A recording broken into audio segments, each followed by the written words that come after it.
Hi guys, it's Jennifer, just doing a quick project share on my embellishment boxes. And I have a new camera set up, so I hope it has a good enough angle. So the first one is the vintage box, and I have a previous video before this on the paint and how I did that, and I managed to get the shiny feel it gave on this box and the Shabby and Chic box by roughing it up a little and then adding some acrylic spray.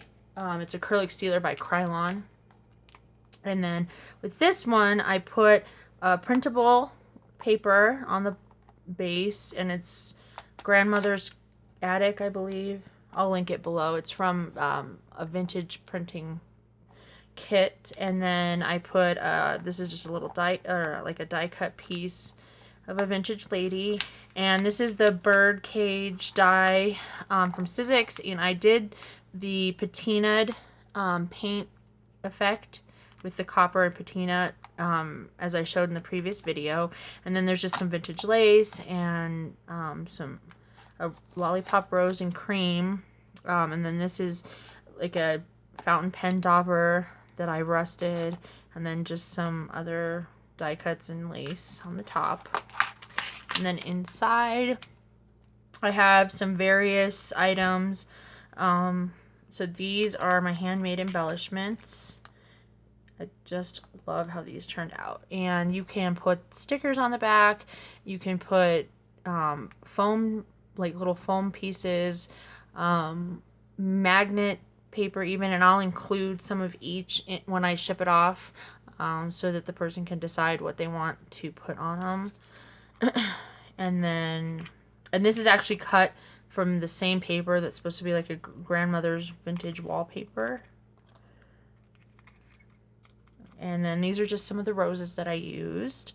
These are another handmade element with some little appliques cut from some lace, and then some pearls or a flower. And it's the same effect with these. You can use them. Oh, sorry. I thought I stopped recording. You can use them the same way.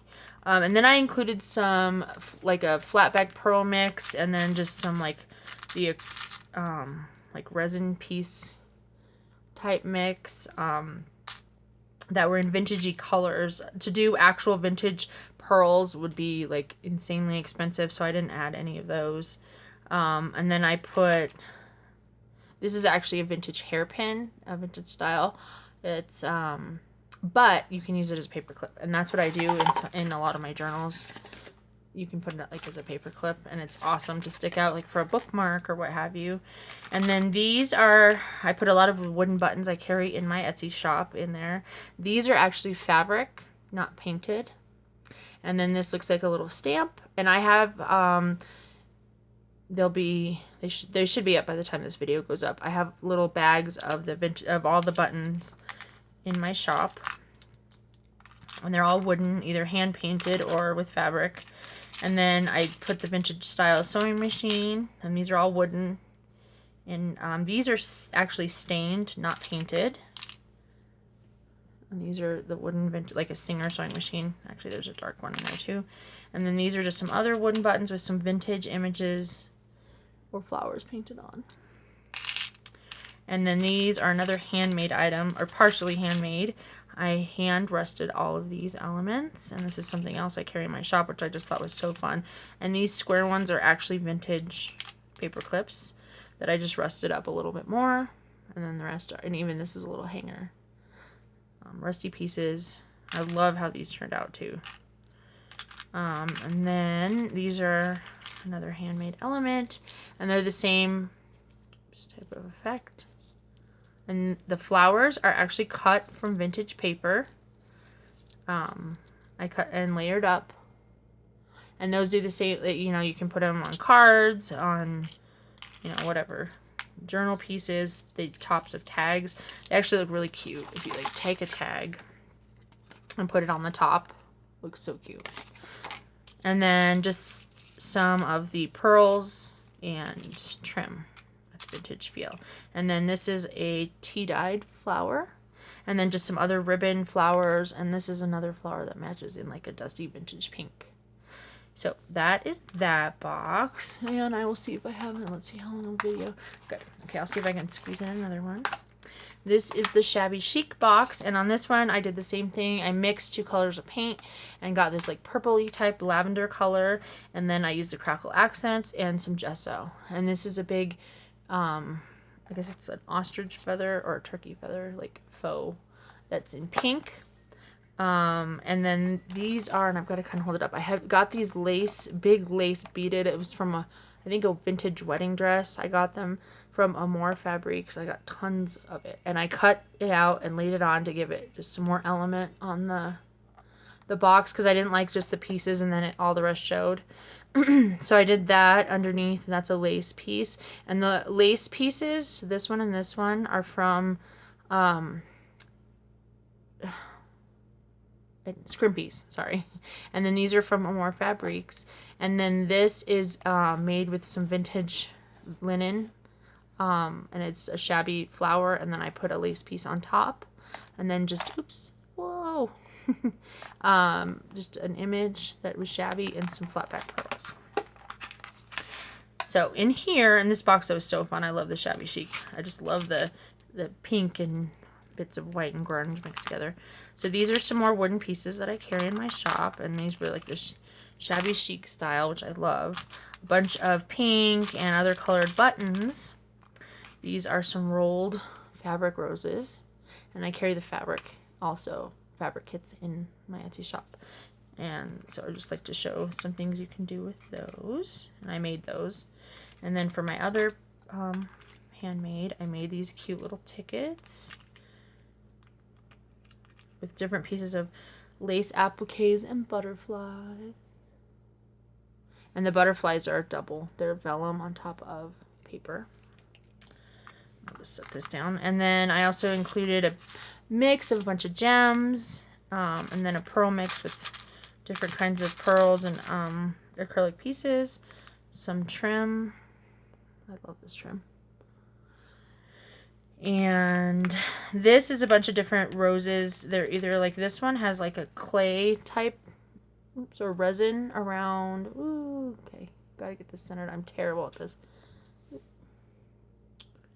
With ribbon, and then just some other ribbon roses in there.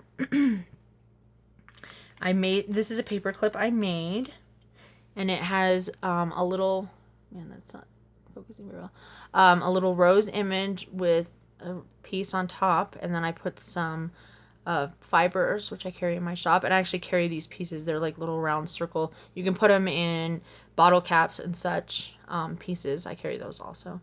And then on a gold paper clip. And then these are just some more handmade little tags that I put some lace on top of. And just some more pieces. And then these are all the some butterflies punches, like I used on the tickets, but I put them on a card and then cut the cards into little individual pieces. Sorry, the glare. And then another handmade item similar to the ones from the vintage, but this has just like a shabby flower on it, and they're gessoed as well with a lace piece at the bottom. All right, and I'm just going to set this aside because my camera's blinking at me and I don't want to put it all back. This is my grunge box, and it was done in the copper and patina paint. And then I put a vintage clock, which I realized I didn't quite center. It moved on me and I wasn't actually paying attention, but so I'm so sorry. It's kind of crooked. And then this is a metal piece that I rusted up with some of that same lace from Scrimpies. And then this is some fiber from my shop. This is a metal book corner. I also carry those filigrees in my shop, as well as this one in a set.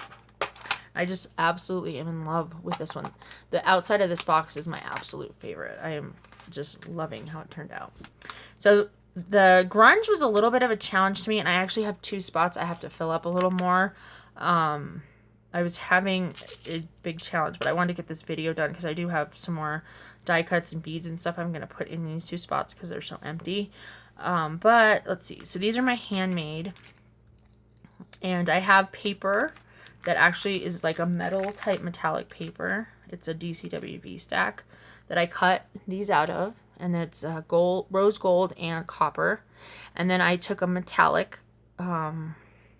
paint. It is, I actually have it right here, this metallic paint to do the edges on the copper. And then these roses, one was teal and one was actually white, and I painted them with either copper paint or the metallic teal paint to give it that look. And then this is just like a faux metal piece. It looks like a grungy, like almost like a tin ceiling. So I'm like in love with these, which is funny because that was it was such a challenge to me to do the grunge box. These are just mostly die cuts, and I have a bunch more I have to put in here, and this is getting filled with metal stuff. I just haven't done it yet. I thought I did, but I guess I didn't. So there's just a bunch of cool die cuts in like watch piece die cuts and feathers, and these are all done out of like metal paper, or these are actually thin sheets of tin that are made by Sizik, but I backed them on paper. They have paper on the back so that they're not so sharp. These are just a bunch of watch gears, like for that grunge feel. And then these are in here just a variety of metal filigrees. I have these metal bags in my shop. And then again, rusty items. There's the rusty paper clips, but in this one I added charms and stuff too. So those are all charms. In this one, it's not really grunge, but it's all dark pieces, just like the other ones, but they were shabby, of different jewels and resin pieces. But I made them all the like black and metallic-y dark ones. It is a real challenge to do the grunge one, but it was a lot of fun once I got going. These are wooden buttons that I carry in my shop, but I took paint to them, like copper paint or metallic paints, and made them. And then this is a button that's like a steampunk. And then these are resin buttons that are made to look like metal. Oops. So those were a lot of fun to do and make. See, they're wooden on the back. So, and then this is some bead and trim that I thought would just go with all the stuff. And then this is another, these are fibers also, in case they want to do something like that. And then these I made. And you like the same type of, it's Tim Holtz paper. And then I put the like faux stickers and inked them up and rubbed the ink off and stuff to give it a good, like really cool look. And again, you can put like magnets on it, or tape, or foam dots, or, and then these are just some more of those faux metal pieces. So you can make your own. So again, I can't believe I thought I had a couple more things in there, but I think I left them sitting over on my counter, my craft counter, because two of them are drying. So I will get those in here, and then I am going to package these up and mail them off. So my video is almost at 15 minutes. So if you guys have any questions about any of the products, please let me know. And if this video is clear, please let me know, or if I did anything wrong, because it's a totally new setup and I was so happy because using my phone